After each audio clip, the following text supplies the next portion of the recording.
ಕೇರಳ ರಾಜ್ಯದಲ್ಲಿ ಸಂಚರಿಸುತ್ತಿರುವ ಬೈಕಿಗೆ ನಾಯಿಯೊಂದನ್ನು ಕಟ್ಟಿ ಎಳೆದೊಯ್ಯುವ ಅವಾಮಾನೀಯ ಘಟನೆ ಜನರ ಮನಸ್ಸಿನಿಂದ ಮರೆಯಾಗುವ ಮುನ್ನವೇ ಅಂತಹದ್ದೇ ಘಟನೆ ಮಂಗಳೂರಿನಲ್ಲಿಯೂ ನಡೆದಿದೆ ಎನ್ನಲಾದ ವಿಡಿಯೋವೊಂದು ವೈರಲ್ ಆಗಿದೆ. ಮಂಗಳೂರು ನಗರದ ಸುರತ್ಕಲ್ನ ಎನ್ಐಟಿಕೆ ಬಳಿಯ ರಾಷ್ಟ್ರೀಯ ಹೆದ್ದಾರಿಯ ಫ್ಲೈಓವರ್ ಕೆಳ ರಸ್ತೆಯಲ್ಲಿ ನಾಯಿಯೊಂದನ್ನು ಬೈಕ್ ಹಿಂದಕ್ಕೆ ಹಗ್ಗದಿಂದ ಕಟ್ಟಿ ಸವಾರರಿಬ್ಬರು ಬೈಕ್ ಚಲಾಯಿಸುತ್ತಿರುವ ವಿಡಿಯೋ ವೈರಲ್ ಆಗಿದೆ.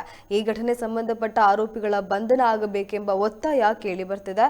ಘಟನೆಯ ಕುರಿತು ರಾಷ್ಟ್ರೀಯ ಪರಿಸರ ಸಂರಕ್ಷಣಾ ಒಕ್ಕೂಟದ ರಾಜ್ಯ ಪ್ರಧಾನ ಕಾರ್ಯದರ್ಶಿ ಎಚ್ ಶ್ರೀಧರ್ ಶೆಟ್ಟಿ ಅವರು ಸುರತ್ಕಲ್ ಪೊಲೀಸ್ ಠಾಣೆಯಲ್ಲಿ ದೂರು ದಾಖಲಿಸಿ ನಾಯಿಯನ್ನು ಹಿಂಸಿಸಿದವರ ಮೇಲೆ ಕಾನೂನು ಕ್ರಮ ಕೈಗೊಳ್ಳಲು ಆಗ್ರಹಿಸಿದ್ದಾರೆ.